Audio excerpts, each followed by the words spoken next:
Hello दोस्तों, नमस्कार, good evening. आप सभी का बहुत बहुत स्वागत है हमारे यूट्यूब चैनल करियर परिवार में। मैं मुकेश कुमार आप सबका बहुत बहुत स्वागत करता हूं और आप सभी का बीपीएससी सेकेंड फेज का आपकी बहाली की तैयारी स्टार्ट हो गई है। जो लोग अभी तक नहीं जुड़े हैं फटाफट अपना तैयारी में लग जाइए, क्योंकि दोस्तों समय निकलते देर नहीं लगेगी। आपकी सामाजिक विज्ञान की 6 to 8 और 9 10th की क्लास स्टार्ट हो गई है, क्योंकि सामाजिक विज्ञान में इस बार बहुत भीड़ है तो आपको जम के तैयारी करना पड़ेगा। और उसी में दोस्तों आज है आपका टेस्ट नंबर आपका 11। इसके पहले 10 टेस्ट आपका हो गया है और सभी लोगों को आपको पीडीएफ नोट्स आपको प्रोवाइड करा दिया गया है एनसीईआरटी का चैप्टर वाइज आपको 6 से लेकर के 10 क्लास तक है। कुछ कुछ पीडीएफ है जो बना रहे हैं, एक आध सप्ताह में आपको मिल जाएगा। डेली आपकी जो क्लास होती है, टेस्ट होती है, वो रात में 9 बजे से होती है। तो चलिए फटाफट हम लोग स्टार्ट करते हैं, समय को बर्बाद नहीं करना है।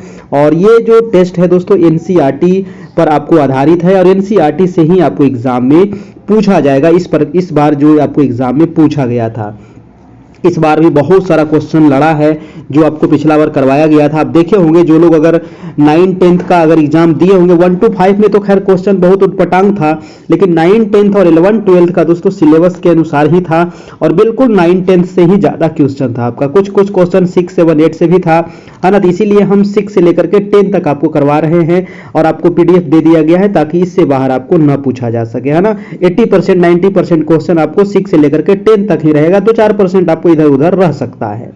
ठीक है, तो चलिए शुरू करते हैं दोस्तों। और अगर आपको पीडीएफ चाहिए तो आप हमें कांटेक्ट कर सकते हैं बीपीएससी सेकेंड फेज के लिए। न्यू वैकेंसी जो है ये 1,10,000 से भी आपका ज्यादा हो सकता है इस बार, है ना। ये तो आपका इतना तो रहेगा ही रहेगा 1,10,000। अभी फिलहाल 70,000 आपको वैकेंसी दिया जाएगा और जो सीट बच जाएगा उसको उसमें जोड़ा जाएगा। जो अभ्यर्थी थोड़ा सा चूक गए हैं भाई साहब, 1 नंबर 2 नंबर 4 नंबर 5 नंबर, घबराइए नहीं, है ना। लेकिन हाँ, हम यही कहेंगे कि जो बहुत ज्यादा 20-20 नंबर से अगर चूक गए हैं तो उनको थोड़ा सा ज्यादा मेहनत करने की जरूरत है।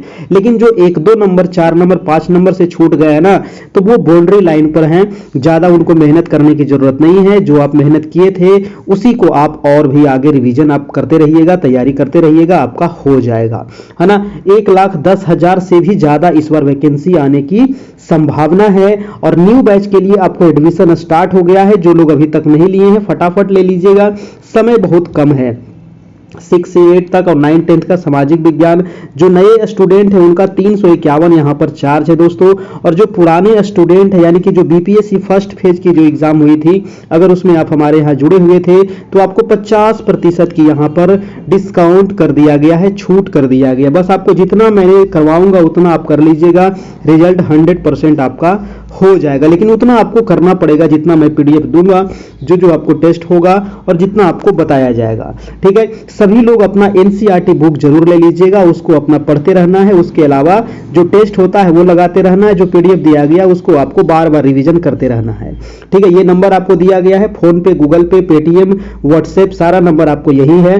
इसी नंबर पे आपको 351 पे करके हमारे ग्रुप में ज्वाइन हो जाइए, उसमें आपको पर्सनली सारे मटेरियल आपको प्रोवाइड करा दिए जाएंगे। जो भी पेमेंट करेंगे तो स्क्रीनशॉट जरूर ले लीजिएगा और इसी नंबर पर आप हमें भेज दीजिएगा। ठीक है, चलिए तो अब हम अपना शुरू करते हैं दोस्तों। आज का पहला सवाल देखिए क्या है, देखिएगा आपके स्क्रीन पर है कि कांग्रेस के एक अधिवेशन में एक गवर्नर ने भाग लिया था, है ना। कांग्रेस के प्रश्न कह रहा है दोस्तों कि कांग्रेस के एक अधिवेशन में एक गवर्नर ने भाग लिया था, उक्त गवर्नर तथा अधिवेशन स्थल निम्न में से कौन सा था। अब बताइए कि उक्त गवर्नर तथा अधिवेशन स्थल कौन सा था। लॉर्ड इरविन, जैसे कि कह रहा है ना कि एक अधिवेशन हुआ था, उसमें गवर्नर कौन था और वो अधिवेशन कब और कहां हुआ था, ये आपको बताना है। कौन सा यहां पर ऑप्शन आपको सही है। देखिए 1931 का जो हुआ था दोस्तों आपको, है ना, कराची अधिवेशन, इसमें लॉर्ड इरविन दिया गया है। अगला बी नंबर ऑप्शन दिया गया है कि बंबई अधिवेशन 1915 में, इसमें लॉर्ड विलिंगटन आपको गवर्नर थे। अगला है बंबई 1885 में जो अधिवेशन हुआ था कांग्रेस का, इसमें लॉर्ड डफरिन थे। और एक है लखनऊ 1916, इसमें लॉर्ड हार्डिंग थे। कौन सा दोस्तों इसमें सही है ये आपको बताना है, उस समय गवर्नर कौन थे और वो अधिवेशन कब हुआ था। देखिए ये यहां पर सही हो जाएगा आपका 1915 वाला, ठीक है, 1915 वाला, यानी कि 1915 में जो अधिवेशन हुआ था, है ना, इसका जो राइट आंसर हो जाएगा दोस्तों आपका बी नंबर हो जाएगा। फटाफट आप लोग अपना अपना कमेंट करते चलिएगा, वीडियो को लाइक सभी लोग कर लीजिए, जो लोग अभी तक सब्सक्राइब नहीं किए कर लीजिएगा। डेली 9 बजे से आपकी टेस्ट होती है, 9 बजे बिल्कुल आपको तैयार रहना है, खा पी के बरियार रहना है। 1 से 1.5 घंटे की लगभग ये क्लास चलेगी, है ना, तो यहाँ पे आपको ध्यान रखना है। देखिए, तो 1915 में जो अधिवेशन हुआ था कांग्रेस का दोस्तों, बंबई अधिवेशन, है ना, इसमें इस समय जो गवर्नर थे वो लॉर्ड विलिंगटन थे। ये वाला आपका ऑप्शन बिल्कुल यहाँ से सही हो जाएगा, ध्यान रखना है ना। और ये जो अधिवेशन था ये 31वां अधिवेशन था, आपको, है ना, ये कईवां अधिवेशन था, 31वां अधिवेशन था दोस्तों, ध्यान रखना है, ठीक है। चलिए जी,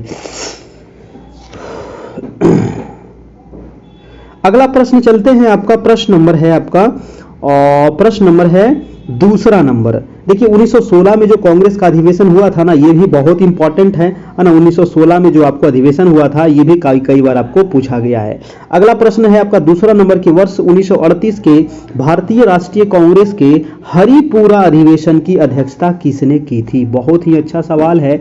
हरिपुरा, देखिए हरिपुरा कहाँ है, अगर पूछे तो हरिपुरा है दोस्तों आपको गुजरात में है, ठीक है। कहाँ है हरिपुरा? ये गुजरात में पड़ता है। तो कांग्रेस का जो हरिपुरा अधिवेशन था इसकी अध्यक्षता किए थे आपको, कौन किए थे? सुभाष चंद्र बोस जी, ठीक है। आंसर हो जाएगा आपको डी नंबर, सुभाष चंद्र बोस इसकी अध्यक्षता किए थे हरिपुरा अधिवेशन का 1938 में, है ना। ये ईस्वी भी पूछ लिया जाता है तो इसमें याद रखना है 1938 में हुआ था। और ये कईवां अधिवेशन था दोस्तों? 52वां अधिवेशन था, ठीक है। ये कईवां अधिवेशन था? 52वां अधिवेशन था, ये भी आपको ध्यान रखना है। देखिए, 1938 में तो हुआ था आपको हरिपुरा अधिवेशन, और इसके अगला साल, है ना, इसके अगला साल होता है 1939 में, है ना, 1939 में होता है दोस्तों त्रिपुरी अधिवेशन, ठीक है। त्रिपुरी नाम सुने होंगे, त्रिपुरी अधिवेशन। त्रिपुरी कहाँ है? त्रिपुरी पड़ता है मध्य प्रदेश में, ठीक है। त्रिपुरी, त्रिपुरा मत समझिएगा, ठीक है। तो 1939 में हुआ था त्रिपुरी अधिवेशन जो मध्य प्रदेश में है दोस्तों, है ना।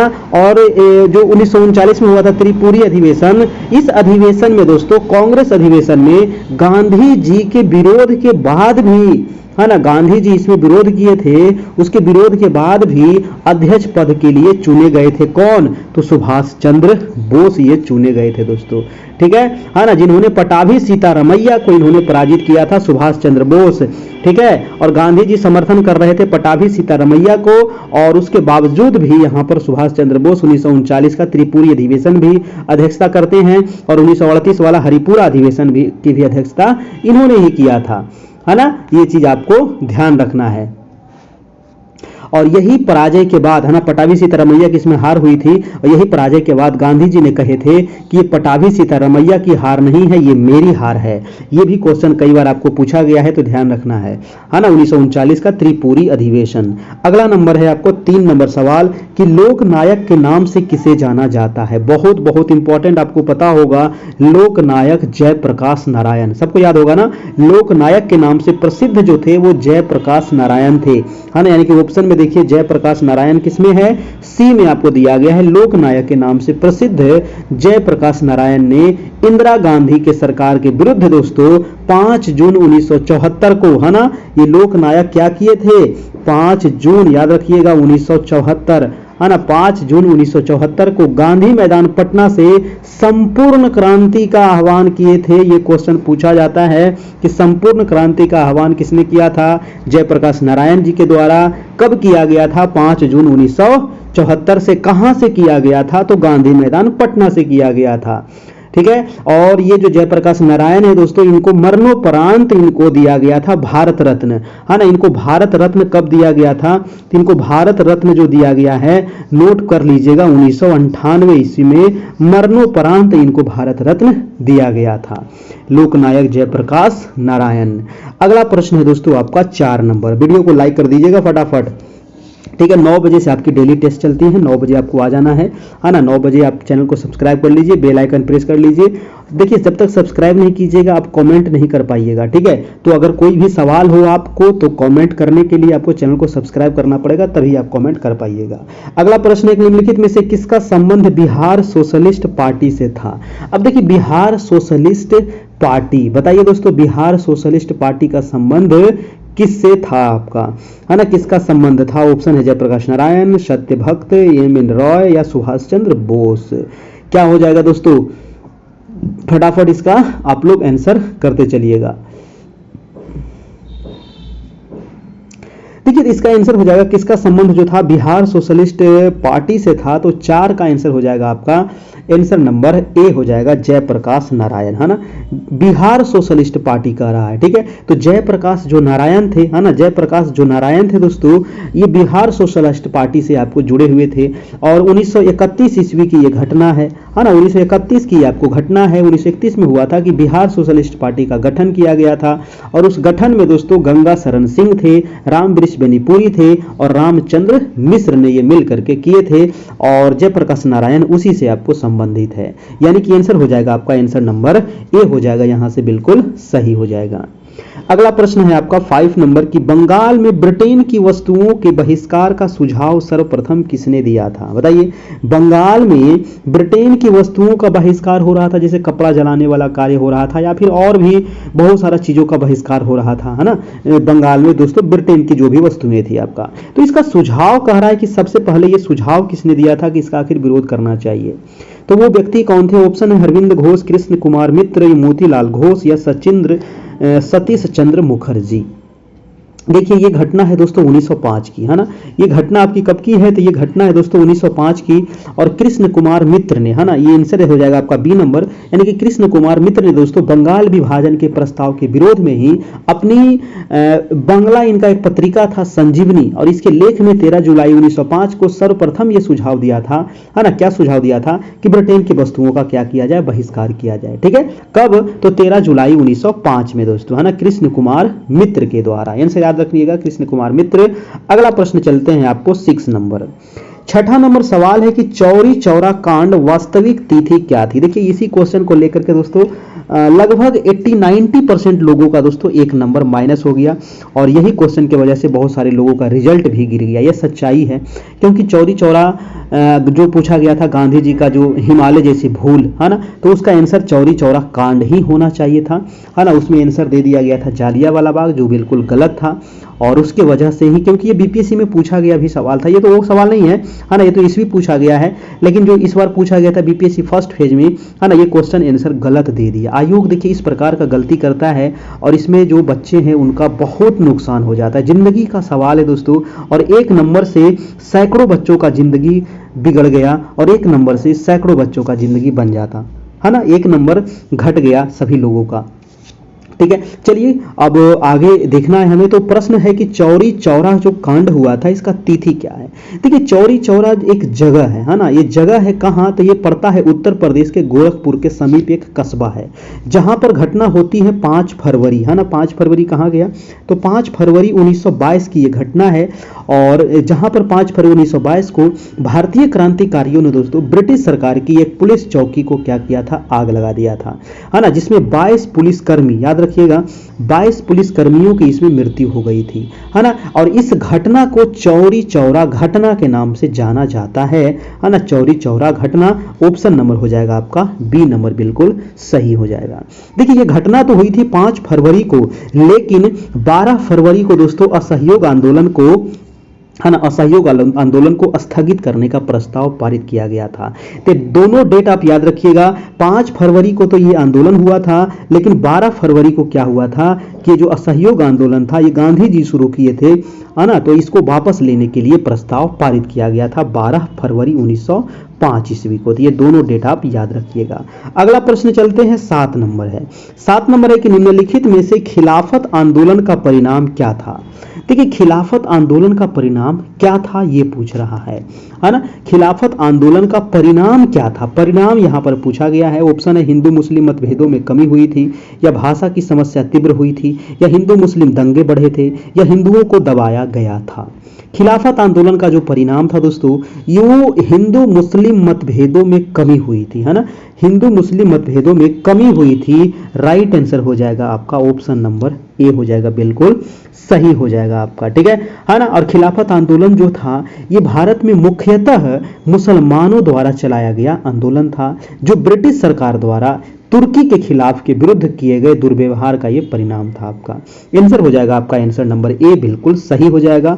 अगला प्रश्न है आपका 8 नंबर कि निम्नलिखित में से कौन देश बंधु के नाम से प्रसिद्ध है। बहुत इंपॉर्टेंट है, सबको पता है देश बंधु चित्तरंजन दास, है ना, आपको याद होगा देश बंधु चित्तरंजन दास दोस्तों, ठीक है ना। तो यहाँ इसका आंसर बिल्कुल सबको सही होगा, देश बंधु चित्तरंजन दास जी से संबंधित है, ऑप्शन नंबर बी हो जाएगा आपका, है ना। देश बंधु का तात्पर्य क्या है, द फ्रेंड ऑफ नेशन।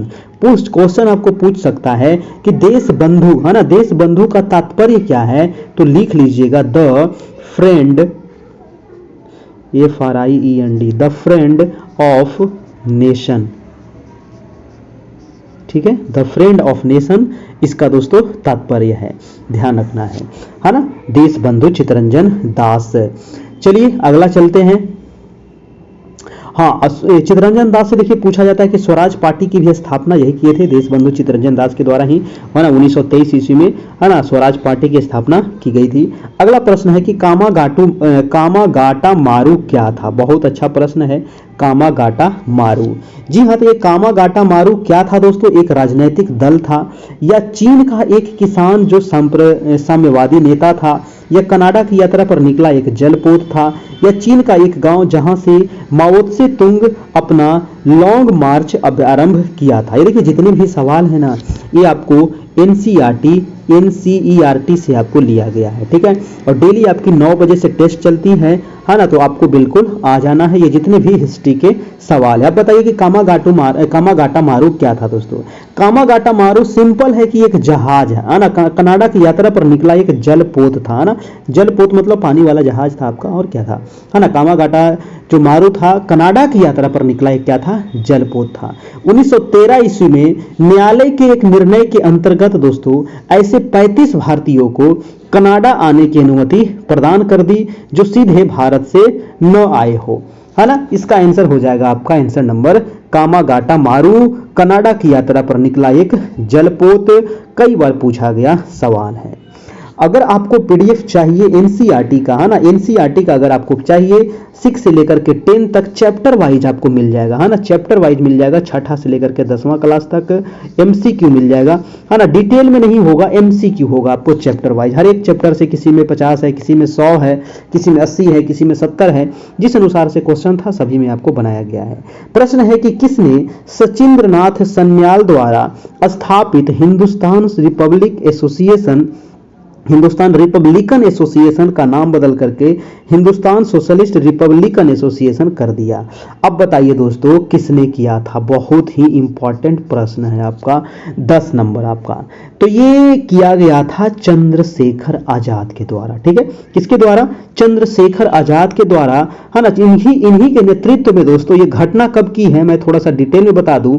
ये घटना है आपको 10 सितंबर, है ना, 10 सितंबर 1928 की, ठीक है। 10 सितंबर 1928 में क्या हुआ था कि दिल्ली में एक मैदान है ना, आप मैदान में मैच भी होता है, अभी उस मैदान का नाम बदल दिया गया है, अरुण जेटली स्टेडियम कर दिया गया है, पहले उसका नाम था फिरोज शाह कोटला मैदान, ठीक है, उसका नाम अभी बदल करके अरुण जेटली मैदान आपको कर दिया गया है, ये भी आप ध्यान रखिएगा। तो फिरोज शाह कोटला मैदान में दोस्तों इसका नाम बदला गया था, हिंदुस्तान रिपब्लिकन एसोसिएशन का नाम बदल करके हिंदुस्तान सोशलिस्ट रिपब्लिकन एसोसिएशन किया गया था आपको, किसके द्वारा, तो चंद्रशेखर आजाद के द्वारा।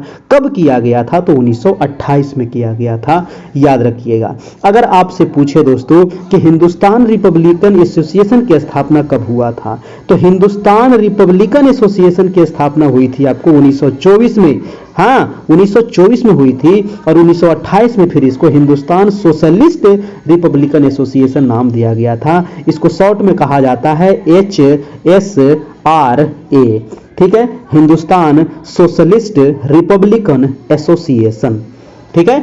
चलिए अगला प्रश्न है आपका 11 नंबर सवाल कह रहा है कि भारत की शैक्षिक नीति में निस्यंदन सिद्धांत के प्रतिपादक कौन थे। देखिए भारत में शैक्षिक नीति जो था इसके निस्यंदन सिद्धांत के प्रतिपादक पूछ रहा है कौन थे, तो इसके प्रतिपादक जो थे वो थे आपको मैकाले महोदय, है ना, लॉर्ड मैकाले थे। आंसर हो जाएगा आपका आंसर नंबर ए हो जाएगा आपका, बिल्कुल सही हो जाएगा आपका, है ना, लॉर्ड मैकाले थे आपका। ठीक है, चलिए अगला प्रश्न हम देखते हैं। प्रश्न नंबर है आपका 12 नंबर कि रहनुमाई माजदयासन समाज, रहनुमाई माजदयासन समाज किससे जुड़ा था दोस्तों? तो रहनुमाई माजदयासन समाज जो जुड़ा हुआ था ये किससे था? सिख धर्म से था, पारसी से था, मुस्लिम से था या सिंधु से था? तो ये जो धर्म जुड़ा हुआ था ये था आपको पारसी सुधार आंदोलन। ठीक है, ये था आपका पारसी सुधार आंदोलन से आपको ये जुड़ा हुआ था। आंसर हो जाएगा आपका आंसर नंबर बी हो जाएगा। ठीक है, पारसी सुधार आंदोलन से ये जुड़ा हुआ था रहनुमाई माजदयासन समाज। ठीक है, चलिए अगला प्रश्न है आपका 13 नंबर कि सैंडलर कमीशन किससे जुड़ा था दोस्तों? बताइए, सैडलर कमीशन किससे जुड़ा था? न्याय विभाग से जुड़ा था या आपका मालगुजारी से जुड़ा था, पुलिस विभाग से था, शिक्षा विभाग से था? तो किससे जुड़ा था दोस्तों? Sadler commission. फटाफट अपना अपना कमेंट करते चलना है ना। जो भी आपको लगे कि इसका आंसर क्या होगा आप अपना कमेंट जरूर कीजिएगा। कमेंट करने से क्या होगा, आपको याद हो जाएगा। ठीक है, चलिए तो इसका आंसर क्या होगा? इसका आंसर हो जाएगा सैडलर कमीशन जो था ये शिक्षा से संबंधित था। किससे संबंधित है? शिक्षा से संबंधित है सैडलर कमीशन। 1917 ईस्वी में दोस्तों कलकत्ता विश्वविद्यालय की समस्याओं के अध्ययन के लिए डॉक्टर एम सैडलर के नेतृत्व में एक आयोग गठित किया गया था। यही आपको ध्यान रखना है। अगला प्रश्न चलते हैं। ये शिक्षा से था आपका सैडलर कमीशन, कई बार पूछा गया। सैडलर कमीशन की जगह सैडलर आयोग भी आपको दे देगा, तो ये शिक्षा से ही आपको मारना है। प्रश्न है 14 नंबर। प्रश्न नंबर 14 नंबर कह रहा है दोस्तों कि एक सिद्धांत का प्रतिपादन किसने किया था, है ना, सॉरी, इस सिद्धांत का प्रतिपादन किसने किया था कि हड़प्पा सभ्यता के लोग शिव की पूजा करते थे? अब बताइए कि हड़प्पा सभ्यता के लोग शिव की पूजा करते थे, ये प्रतिपादित किसने किया था? इस सिद्धांत का प्रतिपादन किसने किया था? तो हड़प्पा सभ्यता के जो लोग थे ये शिव की पूजा करते थे दोस्तों। इस सिद्धांत का प्रतिपादन सर जॉन मार्शल ने किया था। किसने किया था? Sir John Marshall. ऑप्शन हो जाएगा आपका ऑप्शन नंबर डी हो जाएगा दोस्तों, आपका बिल्कुल सही हो जाएगा। सर जॉन मार्शल के द्वारा ये किया गया था आपको, है ना। अगला प्रश्न है आपका 15 नंबर। 15 नंबर सवाल कह रहा है दोस्तों आपका कि 15 नंबर प्रश्न है कि निम्नलिखित में से किस अधिवेशन में, है ना, किस अधिवेशन में, हाँ 15 नंबर बताइएगा, कह रहा है कि किस अधिवेशन में, एक मिनट पेन काम नहीं कर रहा, हाँ, निम्नलिखित में से किस अधिवेशन में यह व्यवस्था की गई कि कोई भी भारतीय ईस्ट इंडिया कंपनी के किसी पद से जन्म स्थान, धर्म एवं रंग के आधार पर भविष्य में वंचित नहीं किया जाएगा? बताइए किस अधिवेशन में दोस्तों यह व्यवस्था किया गया कि कोई भी जो भारतीय है वो भारतीय ईस्ट इंडिया कंपनी के किसी पद से, है ना, जन्म स्थान या धर्म या रंग के आधार पर भविष्य में वंचित नहीं किया जाएगा? वो कौन सा अधिवेशन था? ऑप्शन है पीठ का भारत अधिवेशन 1784, 1813 का अधिवेशन, 1833 का अधिवेशन या उपयुक्त में से कोई नहीं। 15 का आंसर हो जाएगा आपका 1833 का अधिनियम अधिवेशन था। ऑप्शन नंबर हो जाएगा आपका सी नंबर। ठीक है, 1833 का अधिनियम क्या सबसे महत्वपूर्ण यही था, और उसमें धारा नंबर जो आपका 87 है ना, धारा नंबर जो 87 है, इसमें कहा गया था कि जिसके द्वारा कोई भी भारतीय ईस्ट इंडिया कंपनी के किसी पद से जन्म स्थान, धर्म एवं रंग के आधार पर भविष्य में वंचित नहीं किया जाएगा। ये धारा 87 में इसका वर्णन किया गया था। चलिए अगला प्रश्न हम देखते हैं। प्रश्न नंबर हो जाएगा आपका 16 नंबर। 16 नंबर सवाल है कि 1843 के ईस्ट इंडिया एक्ट 5 ने किस बात को अवैध कर दिया था? बताइए 1843 के ईस्ट इंडिया एक्ट 5 ने किस बात को अवैध कर दिया था? बाल विवाह, बहुविवाह, सती प्रथा या दास प्रथा? दोस्तों क्या होगा आपका 16 का आंसर हो जाएगा आपका 1843 ईस्वी के इंडिया एक्ट 5 ने दास प्रथा को, ठीक है, किसको? दास प्रथा को समाप्त कर दिया था, और ये हुआ था आपका 1843 के, है ना, ये ईस्वी भी ध्यान रखना है। 1843 ईस्वी के एक्ट 5 के तहत दास प्रथा को समाप्त कर दिया गया था।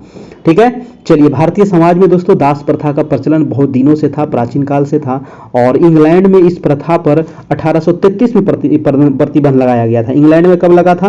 1833 में दास प्रथा पर प्रतिबंध लगा था। और भारत में कब लगा? तो 1844 में जाकर के लगा था। 43 में दोस्तों इस पर अवैध किया गया, 44 इसको मतलब पूरा प्रतिबंध कर दिया गया था। 43-44 आपको मार सकते हैं, 43 भी मार सकते हैं, कभी कभी ऑप्शन में 44 भी देता है। अगला प्रश्न है आपको 17 नंबर प्रश्न है कि टीपू सुल्तान के साथ मंगलौर की संधि करने वाला मद्रास का गवर्नर कौन था? हाँ, टीपू सुल्तान के साथ कह रहा है कि मंगलौर की संधि करने वाला मद्रास का गवर्नर कौन था दोस्तों? बताइए जल्दी से, मद्रास का गवर्नर कौन था? लॉर्ड हैरिस था, लॉर्ड हैमिल्टन था, लॉर्ड मर्कांटी था, या फिर लॉर्ड स्टीफेंसन था? मैकार्टनी, है ना? क्या होगा 17 का? 17 का आंसर हो जाएगा बिल्कुल सी नंबर, लॉर्ड मैकार्टनी हो जाएगा आपका, ऑप्शन नंबर आपका सी हो जाएगा आपका, है ना? मंगलौर की संधि जो हुआ था ये 1784 की ये घटना है आपका। ठीक है, 1784 ईस्वी में लॉर्ड मैकार्टनी और टीपू सुल्तान के बीच ये आपका हुआ था आपका। ठीक है, चलिए मद्रास का गवर्नर यहां पर पूछ रहा था, ध्यान दीजिएगा, है ना? नेक्स्ट प्रश्न है आपका प्रश्न नंबर 18 नंबर कि आजीवक संप्रदाय का प्रतिपादक कौन था? बहुत ही इंपॉर्टेंट सवाल है। आजीवक संप्रदाय, बताइए आजीवक संप्रदाय के प्रतिपादक पूछ रहे हैं कौन थे? आजीवक संप्रदाय के जो प्रतिपादक थे वो थे मखली पुत्र गोशाल, है ना? मखली पुत्र गोशाल, सबको याद होगा, ये कई बार पूछा गया सवाल है, ऑप्शन नंबर ए हो जाएगा, मखली पुत्र गोशाल। इस संप्रदाय का उल्लेख जो है वो अशोक के अभिलेख में आपको मिलेगा, और मध्यकाल के प्रारंभ तक यह संप्रदाय कहीं कहीं प्रचलन में भी था आपको। अगला प्रश्न है प्रश्न नंबर हो जाएगा आपका 19 नंबर, कह रहा है कि निम्नलिखित में से किस अधिनियम ने कंपनी के भारत के व्यापार करने के एकाधिकार को समाप्त कर दिया? बहुत ही अच्छा प्रश्न है ना? बहुत ही बढ़िया प्रश्न है कि किस अधिनियम में दोस्तों कंपनी के भारत के व्यापार करने के एकाधिकार को समाप्त कर दिया था? तो ये घटना है आपको कब की? 1813 में, है ना? 1813 में हुआ था, चार्टर एक्ट के द्वारा। 1813 के चार्टर एक्ट के द्वारा कंपनी के भारतीय व्यापार के एकाधिकार को समाप्त कर दिया गया था। ऑप्शन हो जाएगा आपका डी नंबर आपका बिल्कुल सही हो जाएगा दोस्तों, है ना?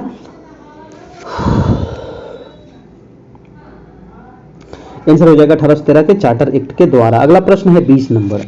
20 नंबर सवाल देखिएगा कि निम्नलिखित में से किस इतिहासकार ने, प्रश्न है कि निम्नलिखित में से किस इतिहासकार ने 1857 के आंदोलन के प्रतीक के विषय में लिखा है कि यह न तो प्रथम न राष्ट्रीय और न ही स्वतंत्रता संग्राम था? 1857 के बारे में, है ना? 1857 के बारे में एक सवाल तो आपको एग्जाम में जरूर पूछेगा, और हमेशा पूछता है, इस बार भी पूछा था, अगला बार भी पूछेगा। तो 1857 का जो क्रांति हुआ था, प्रथम स्वतंत्रता संग्राम, इसको बीडी सावरकर कहे थे। और किसने ये कहा था, किस इतिहासकार ने कहा था? 1857 के आंदोलन के प्रकृति के विषय में लिखा है कि यह न तो प्रथम और न राष्ट्रीय और न ही स्वतंत्रता संग्राम था। किसने कहा था दोस्तों? तो 20 का हो जाएगा आपका सर आर सी मजूमदार, है ना? आर सी मजूमदार के द्वारा।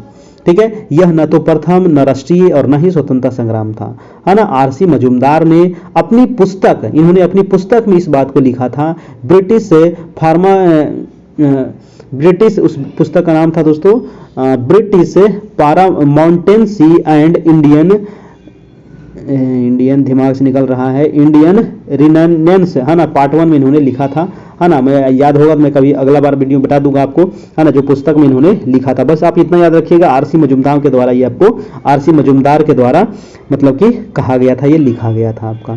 ठीक है, अगला प्रश्न है आपका प्रश्न नंबर 21 नंबर। 21 कह रहा है कि किसने कहा था कि महात्मा गांधी भागते भूत की भांति धूल उठाते हैं, अस्तर नहीं? हाँ ना, बहुत बढ़िया है। कह रहा था कि किसने कहा था कि महात्मा गांधी जो हैं वो भागते भूत की भांति धूल उठाते हैं, अस्तर नहीं उठाते हैं?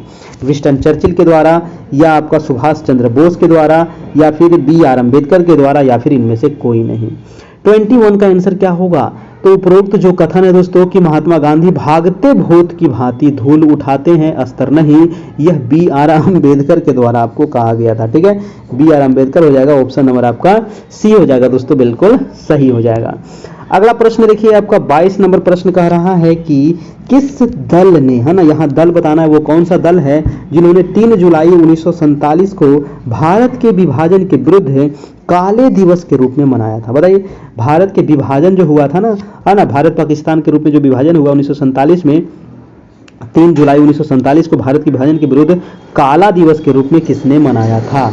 तो ये मनाया था दोस्तों आपको किसने, जल्दी से बताइएगा। भारतीय राष्ट्रीय कांग्रेस, फॉरवर्ड ब्लॉक, हिंदू महासभा या कम्युनिस्ट पार्टी ऑफ इंडिया? क्या होगा दोस्तों इसका आंसर? इसका आंसर हो जाएगा हिंदू महासभा, है ना। हिंदू महासभा ने 3 जुलाई 1947 को भारत के विभाजन के विरुद्ध काले दिवस के रूप में मनाया था। ठीक है, और 3 जून योजना मूलतः भारत का विभाजन की योजना थी, है ना, 3 जून को, इसीलिए 3 जून को मनाया गया था काला दिवस। किसके द्वारा? तो हिंदू महासभा के द्वारा। अगला प्रश्न है 23 नंबर। 23 प्रश्न है दोस्तों कि हड़प्पा सभ्यता का वह पूरा स्थल जहां दुर्ग तथा नगर दोनों अलग अलग प्राचीरों से घिरे हुए हैं। बताइए, हड़प्पा सभ्यता का वो पूरा स्थल कौन सा है जहां पर दुर्ग और नगर दोनों से दोनों से अलग अलग प्राचीर से घिरा हुआ है? दोस्तों हड़प्पा है, मोहनजोदड़ो है, कालीबंगा है या फिर कोई नहीं है?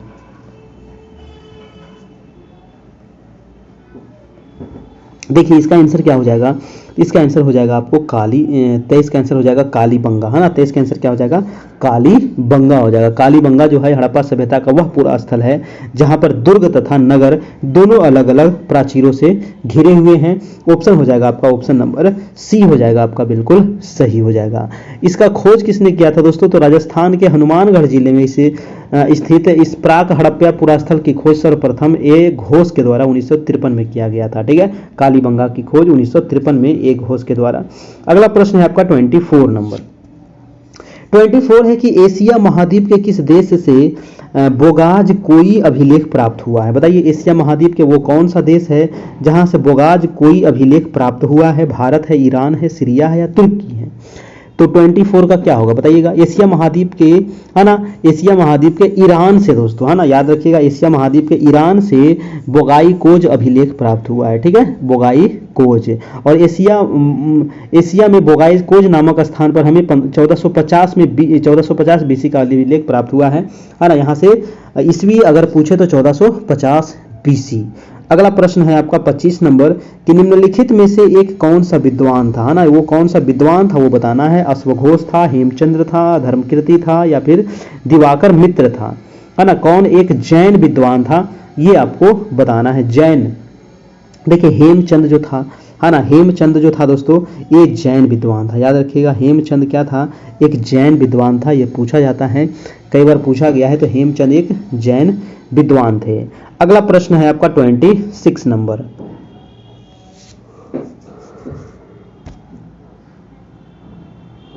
देखिए 26 जो है आपको यहाँ पर सूची मिलाना है। सूची 1 को सूची 2 से आपको यहाँ पर मिलाना है दोस्तों। सूची 1 में दिया गया है और सूची 2 में आपको क्या दिया गया है इसको आपको मिलाना है। सूची 1 दिया गया है, एक साइड रचनाकार है, एक साइड दिया गया है रचना, है ना। जैसे जियाउद्दीन बर्नी जो है ये रचनाकार हो गए और इसकी कौन सी रचना है ये आपको मिलाना है। देखिए जियाउद्दीन बर्नी जो है इन्होंने कौन सी पुस्तक लिखे थे? तो इनके द्वारा जो पुस्तक लिखी गई थी वो हो जाएगा तारीख ए फिरोज शाही, है ना। जियाउद्दीन बर्नी लिखे थे तारीख ए फिरोज शाही। इब्न बतूता का था आपका रेहला, कहाँ गया? बहुत इंपॉर्टेंट है इब्न बतूता, है ना, मोरक्को का यात्री था जो मोहम्मद बिन तुगलक के शासनकाल में आपको आया था।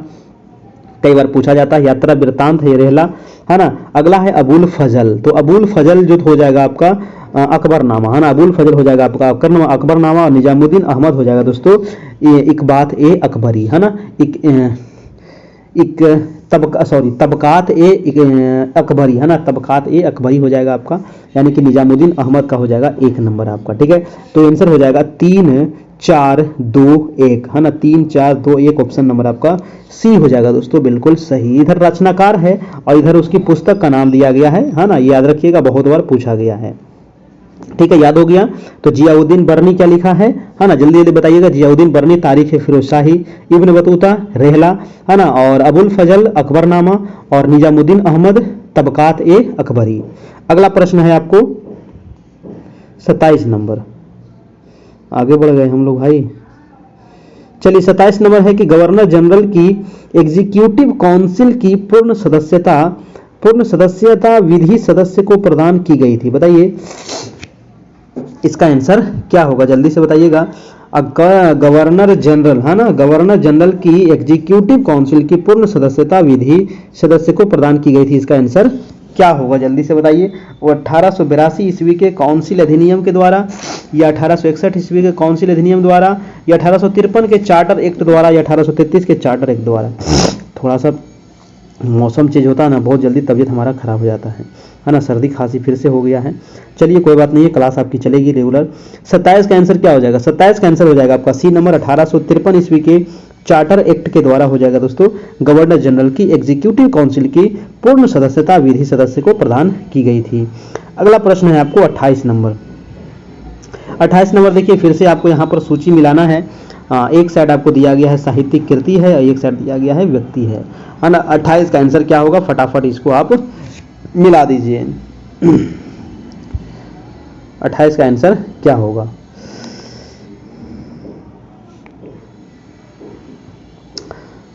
इसको देखिए नीचे दिया गया और यहाँ पर आंसर है ना, पहले इसको हम मिला लेते हैं, उसके बाद नीचे यहाँ पर हम मिला लेंगे आपका। ठीक है, तो दीन मित्र है ना, दीन मित्र जो साहित्यिक कृतियां हैं ये किस व्यक्ति के द्वारा लिखा गया है, तो दीन मित्र क्या हो जाएगा, पहला का क्या होगा है ना, तो दीन मित्र किससे हो जाएगा दोस्तों, है ना।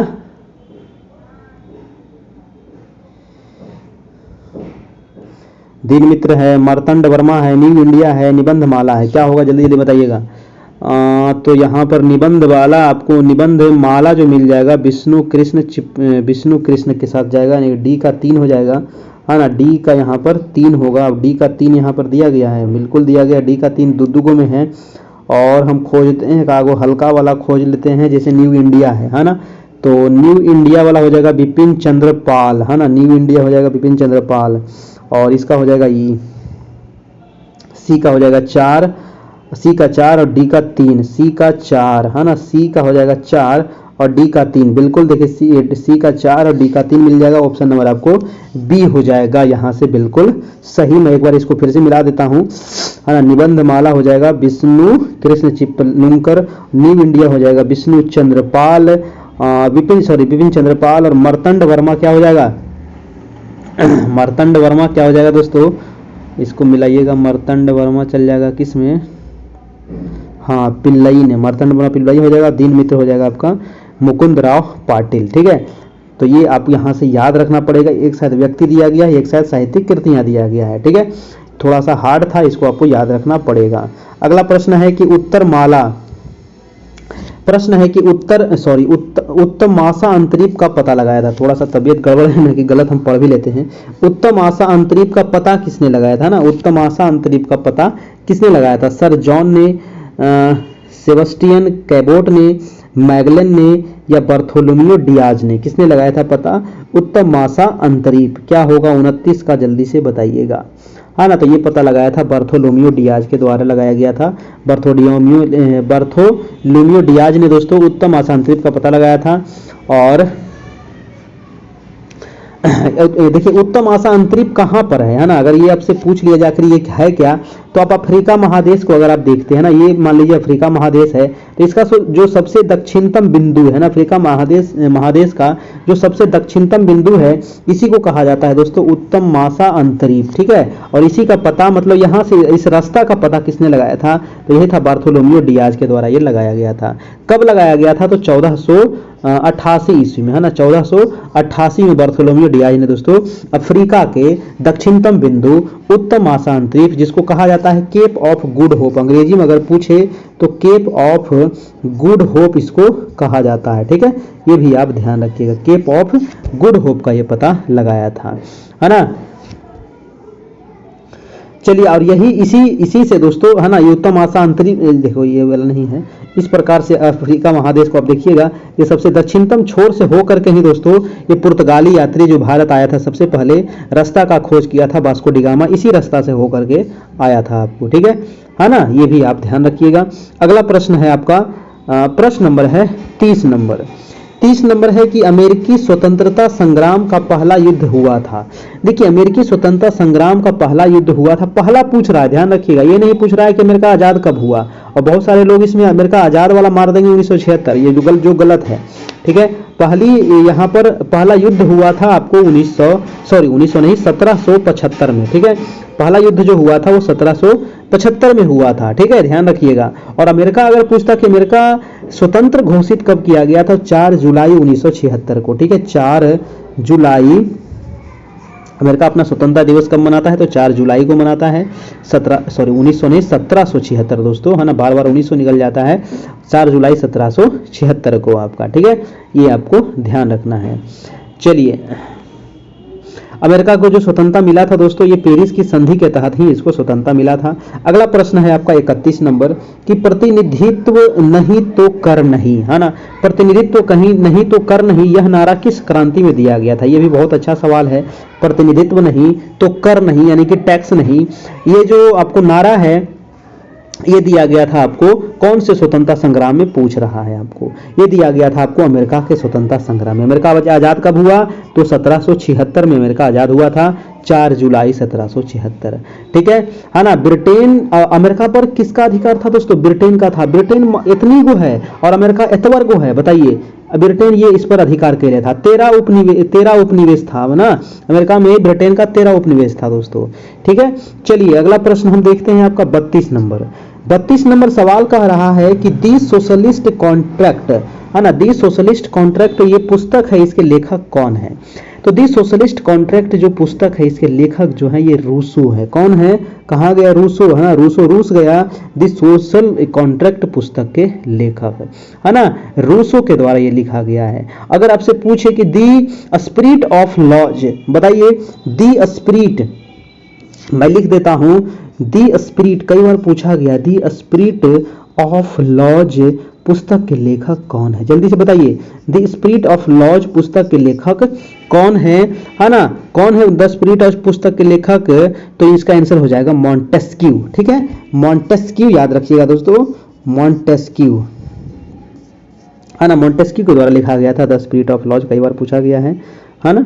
चलिए अगला प्रश्न हम देखते हैं। प्रश्न नंबर है आपका 33 नंबर कि हिटलर के किस देश पर आक्रमण के परिणाम स्वरूप द्वितीय विश्व युद्ध आरंभ हुआ था, है ना। हिटलर के किस देश पर आक्रमण के परिणाम स्वरूप द्वितीय विश्व युद्ध हुआ था। द्वितीय विश्व युद्ध का पूछा जाता है कब से कब तक था, तो 1 सितंबर 1939 को ये शुरुआत होता है। और इसी समय दोस्तों आपको आक्रमण किया गया था पोलैंड पर, है ना, पोलैंड पर आक्रमण किया गया था किसके द्वारा, तो आपको हिटलर के द्वारा। हिटलर जर्मनी का चांसलर था, है ना, और 1939 से लेकर के, है ना, 45 तक आपको चलता है, द्वितीय विश्व युद्ध चलता है, ये भी आप ध्यान रखिएगा, ठीक है। तो हिटलर के द्वारा पोलैंड देश पर आक्रमण के परिणाम स्वरूप ही द्वितीय विश्व युद्ध प्रारंभ हुआ था। और हिटलर ने आक्रमण कब किया था, तो 1 सितंबर, ठीक है, 1 सितंबर 1939 को, है ना, हिटलर ने पोलैंड पर आक्रमण कर दिया था, ठीक है। चलिए अगला, और ये जो द्वितीय विश्व युद्ध था, इसी में दोस्तों बहुत बड़ी घटना हुई थी 6 अगस्त, आपको याद होगा, है ना, 6 अगस्त और 9 अगस्त, है ना, याद है कि नहीं याद है, 6 अगस्त और 9 अगस्त की वो घटना जब जापान के हिरोशिमा और नागासाकी पर बम गिराया गया था, आपको परमाणु बम गिराया गया था, ठीक है। और उसके वजह से ही पूरा दोस्तों हिरोशिमा और नागासाकी तबाह हो गया था, खत्म हो गया था। अभी भी वहां बच्चे जन्म लेते हैं तो लंगड़ा लूल्हा पैदा होते हैं, ठीक है ना, लेकिन अब तो खैर काफी हद तक सही हो गया है ना। चलिए तो इसका आंसर हो जाएगा, आपका आंसर नंबर पोलैंड हो जाएगा। अगला प्रश्न है आपका 34 नंबर। 34 सवाल कह रहा है दोस्तों कि संयुक्त राष्ट्र किस सम्मेलन का परिणाम था, बताइए संयुक्त राष्ट्र किस सम्मेलन का परिणाम था।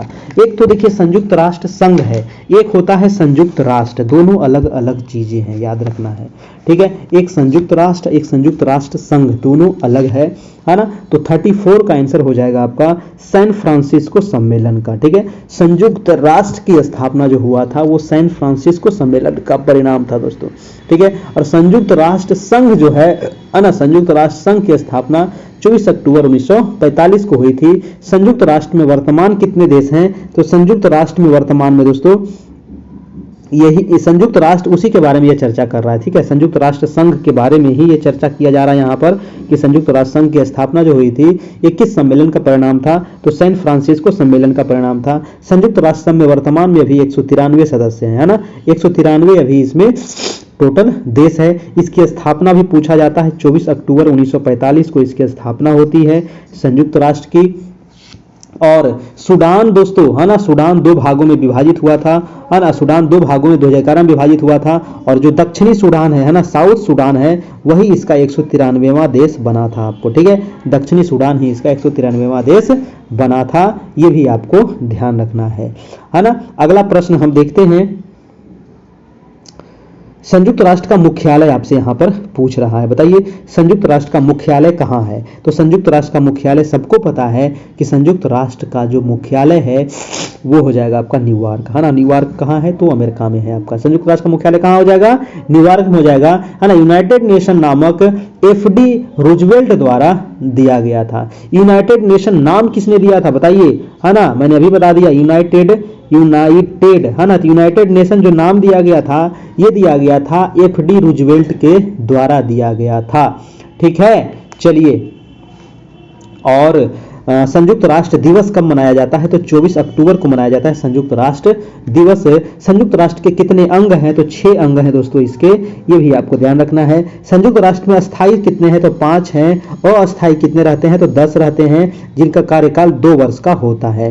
ठीक है, तो संयुक्त राष्ट्र के अस्थायी कौन कौन है, तो अमेरिका, ब्रिटेन, रूस, चीन, फ्रांस, 5 देश इसके अस्थायी देश हैं। अगला प्रश्न हम चलते हैं 36 नंबर, कह रहा है कि वर्तमान समय में संयुक्त राष्ट्र के कितने सदस्य हैं, तभी बताइए। 193 सदस्य हैं दोस्तों वर्तमान में, और 193वां सदस्य कौन था, तो दक्षिणी सूडान, है ना। दक्षिणी सूडान जो है ना, यही 193वां देश था आपको संयुक्त राष्ट्र का आपको। ठीक है, और दक्षिणी सूडान अलग हुआ था सूडान से कब, तो 2011 में, और 2011 से ही दोस्तों ये आपको UN का सदस्य आपको बना हुआ है। दक्षिणी सूडान जो UN का जो सदस्य ग्रहण किया था 2013 में किया था दोस्तों, 2011 नहीं, 2013 में ये सदस्य ग्रहण किया था। 2011 में ये अलग हुआ था सूडान से, है ना। 2011 में सूडान से अलग होता है दक्षिणी सूडान, और 2013 में संयुक्त राष्ट्र का ये सदस्य बन जाता है। ठीक है, एक क्वेश्चन पूछा जाएगा कि संयुक्त राष्ट्र में, है ना, संयुक्त राष्ट्र के सुरक्षा परिषद में कितने सदस्य हैं। अगर ये पूछे कि संयुक्त राष्ट्र के सुरक्षा परिषद में टोटल कितने सदस्य हैं, तो 15 हो जाएगा, है ना। अगर इसमें बांट करके पूछ लिया जाए कि अस्थायी कितने हैं, तो 10 है, अस्थायी कितने हैं, तो 5 है, टोटल है आपको 15। ये दोनों प्रकार से घुमाते जाता है। ठीक है, तो 5 इसमें जो अस्थाई है वो आपको याद होना चाहिए, अमेरिका, ब्रिटेन, रूस, चीन, फ्रांस। अगला प्रश्न है आपका 37 नंबर। 37 प्रश्न है दोस्तों कि सीज फ्राइड लाइन का निर्माण किसने किया था। कई बार पूछा जाता है कि सीज फ्राइड लाइन जो है इसका किसके किसके बीच में है ना। तो सीज फ्राइड लाइन जो दोस्तों फ्रांस और जर्मनी के बीच में ये सीमा रेखा है, सीज फ्राइड लाइन, है ना। सीज फ्राइड लाइन जो है ये किसके किसके बीच, तो फ्रांस और जर्मनी के बीच में। आंसर हो जाएगा, आंसर नंबर 37 का ए हो जाएगा आपका। ठीक है ना, ए हो जाएगा, जर्मनी देश ने इसका निर्माण किया था, है ना। चलिए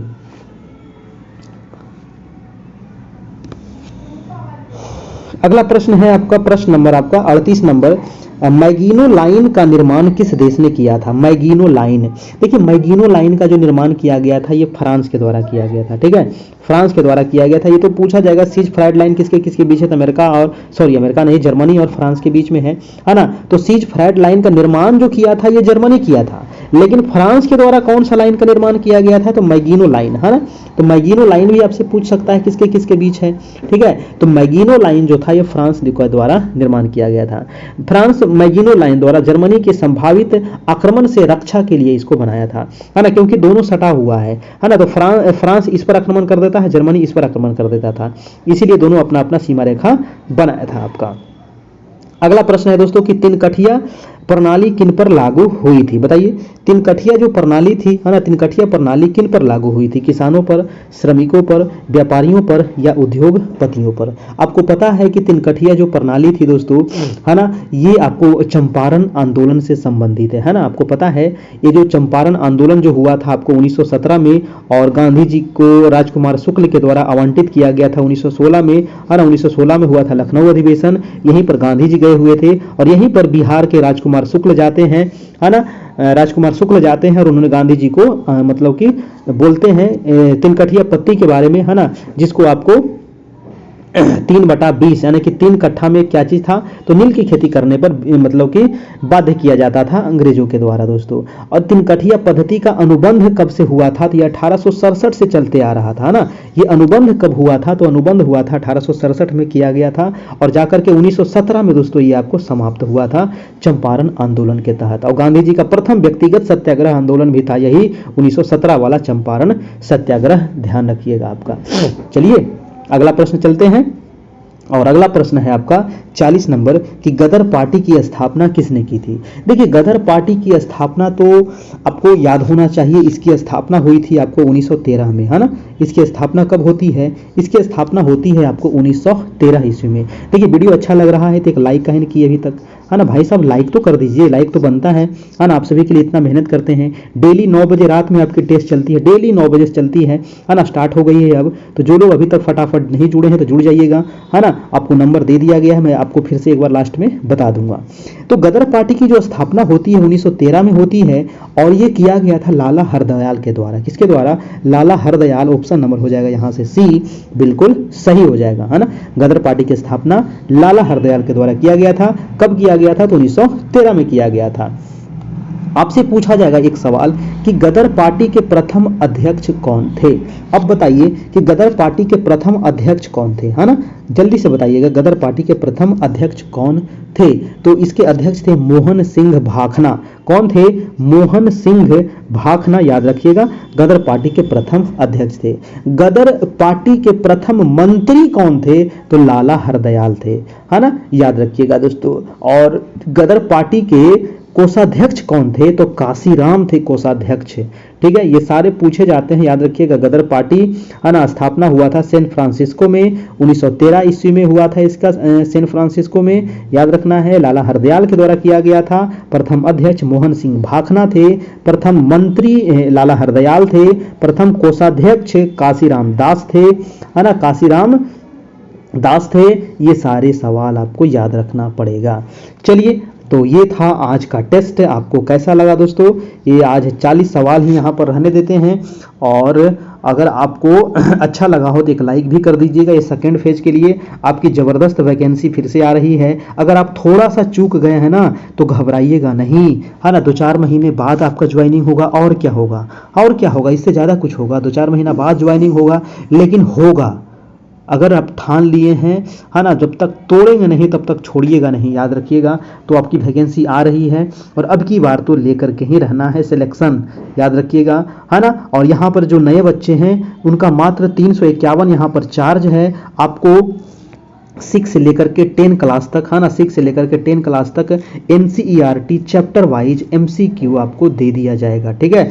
बस आप उसको रट लीजिएगा, जो टेस्ट करवाया जा रहा है वो टेस्ट देते रहिएगा। NCERT बुक आप खरीद लीजिएगा, उसको जरूर आप अध्ययन करते रहिएगा, है ना। और भी जो आगे गाइड होगा मैं आपको भेजते ही रहता हूँ ग्रुप में, है ना, आप लोग ग्रुप में जुड़े हुए हैं। 351 जो चार्ज है ये पुराने जो स्टूडेंट हैं हमारे, जो फर्स्ट फेज में जुड़े हुए थे, है ना, BPSC जो फर्स्ट फेज अभी एग्जाम हुई है उसमें अगर आप जुड़े थे तो आपको 50% की छूट दिया जाएगा, है ना। मात्र आपका 175 चार्ज लगेगा, ठीक है। और ये फोन पे, गूगल पे, पेटीएम सारा नंबर है, व्हाट्सएप नंबर भी आपको यही है। तो जो लोग जुड़ना चाहते हैं पटाख से इसमें पेमेंट करके जुड़ जाइएगा, है ना। मात्र 351 में आपको सारे चीज मिल जाएंगे। इतना कम में आपको कहीं नहीं मिलने वाला है ना, कहीं नहीं। सब जगह आप देखिएगा 2000, 3000, 4-4 हजार तक, 5-5 हजार, 6-6 हजार, 15-15 हजार तक दोस्तों पिछले बार बच्चे एडमिशन लिए हैं और उनका रिजल्ट नहीं हुआ है ना। सिर्फ पैसा कमाया है, आप ध्यान अब देखे होंगे, है ना। और इस बार रिजल्ट जब आया तो बहुत गाली सुना वो,